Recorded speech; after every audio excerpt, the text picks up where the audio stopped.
السلام علیکم ورحمۃ اللہ وبرکاتہ۔ آج بڑے دکھی دل کے ساتھ میں باتیں کرنا چاہتا ہوں، اور خاص کر پورا ایک مہینہ ہوا ہے، 9 جون 2026 آزاد جموں کشمیر کی تاریخ کا وہ سیاہ ترین دن جب کوٹلی آزاد کشمیر میں معصوم شہریوں کو قتل کیا گیا، شہید کیا گیا۔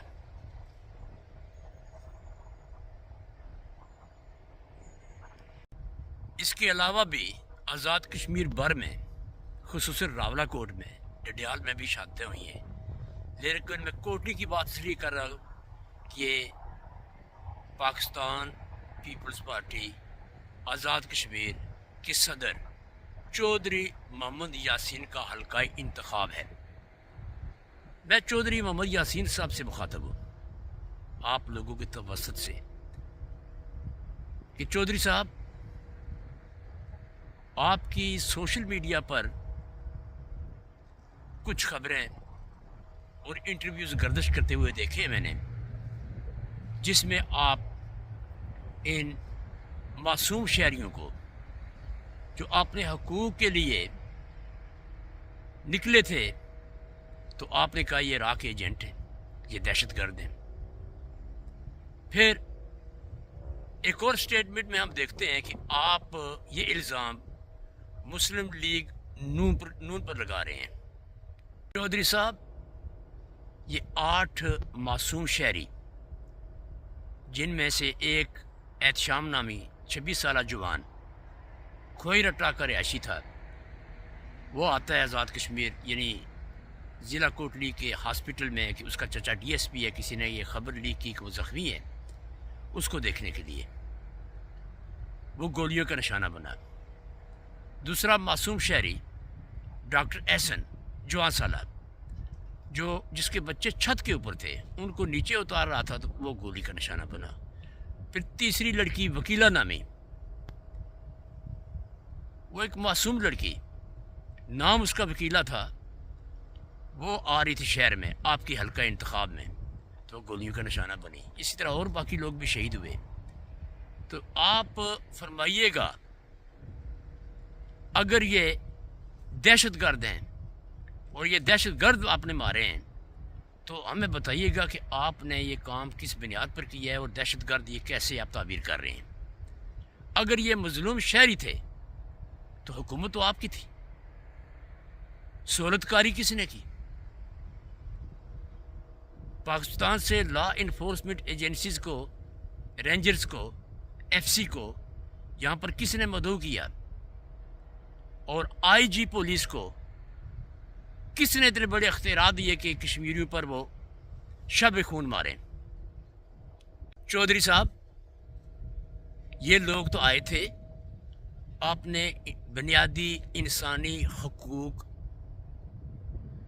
کے حصول کے لیے،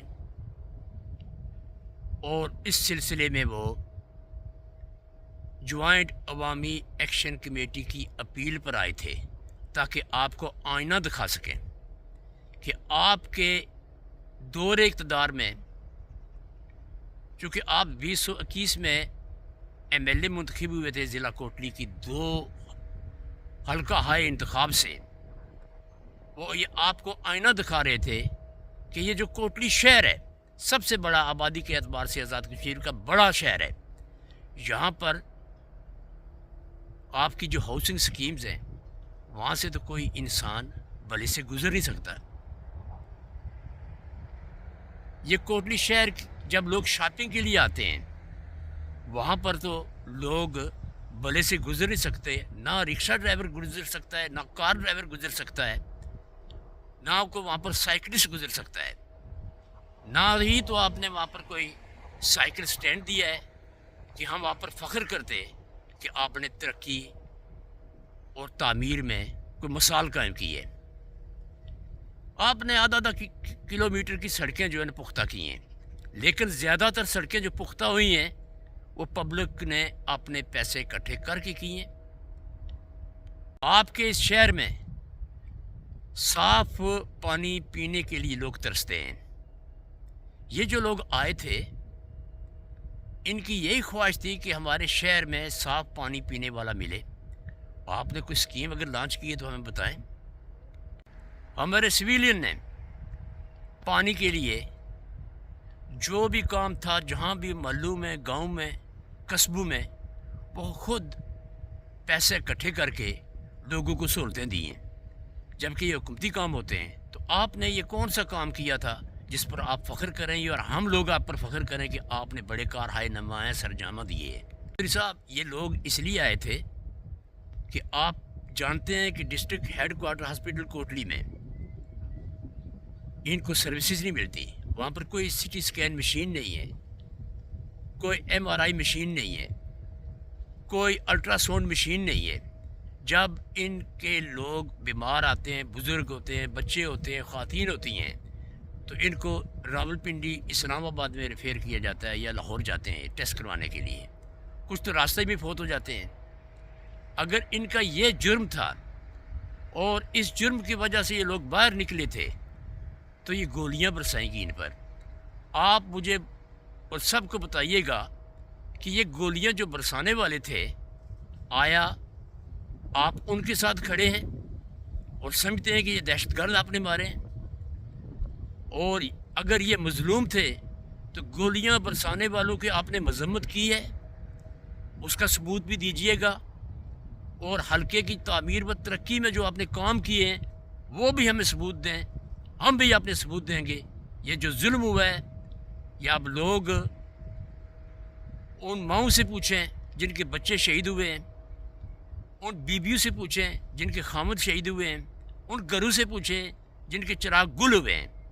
میری صاحب، آپ کی تو یہ خواہش ہوتی ہے کہ آپ آزاد کشمیر کے 2 حلقوں سے الیکشن جیتے،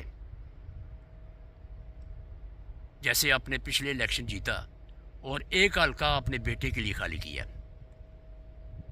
اور آپ کا ایک بیٹا ضلع کونسل کا ممبر بھی ہے۔ آپ کی یہی خواہش ہوتی ہے کہ آپ ہی کی اولاد اور آپ وہاں سے بار بار منتخب ہوں۔ کیا آپ کے حلقے میں باقی جو پیپلز پارٹی کے لوگ ہیں وہ بانجھ ہیں؟ ان کے اندر سیاست کرنے کی سکل نہیں ہے؟ کیا وہ نمائندگی کا حق نہیں رکھتے؟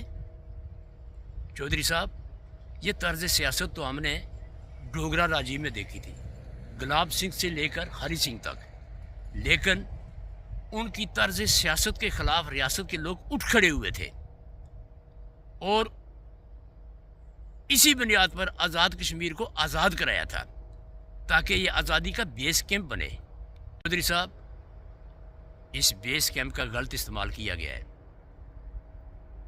آپ نے بس اپنے نعروں میں کہ بھٹو زندہ ہے، بھٹو زندہ تھا، اس کے کارہائے نمایاں جو زندہ ہیں، لیکن اس نعرے کی بنیاد پر سوائے غربت کے، سوائے غموں کے، سوائے دکھوں کے، آپ نے اپنے حلقہ عوام کو کیا دیا ہے؟ جب حلقے میں جاتے ہیں یا آزاد کشمیر بھر کا دورہ کرتے ہیں تو بڑی بڑی گاڑیوں پر جاتے ہیں، پتہ چلتا ہے کہ راجہ پٹیالہ آ گئے یا مہاراجہ کشمیر آ گئے ہیں۔ چودھری صاحب، گراؤنڈ ریالٹی یہ ہے کہ لوگ اب آپ سب سے نفرت کرتے ہیں، آپ لوگوں کے کاموں سے نفرت کرتے ہیں۔ یہ آپ ہی کے وزیر اعظم تھے فیصل راٹھور صاحب، انہی کی حکومت میں یہ گولیاں برسی ہیں۔ آزاد کشمیر بھر میں 20 شہادتیں ہوئی ہیں، یہ معمولی بات نہیں ہے۔ یہ حقوق کے لیے نکلے ہوئے لوگ ہیں، اپنے بنیادی حقوق کے لیے نکلے ہوئے ہیں۔ ان کو کوئی غرض نہیں ہے کہ کون حکمران ہے، یہ چاہتے ہیں کہ ان کو ان کے حقوق ملیں۔ چودھری صاحب، اس کا آپ کو جواب دینا ہوگا۔ آپ تو الیکشن رچانے جا رہے ہیں، آپ کو الیکشن کے دوران بھی جواب دینا ہوگا، کمپین کے دوران بھی جواب دینا ہوگا، اور آپ کو یہ معاملات درست کرنے ہوں گے۔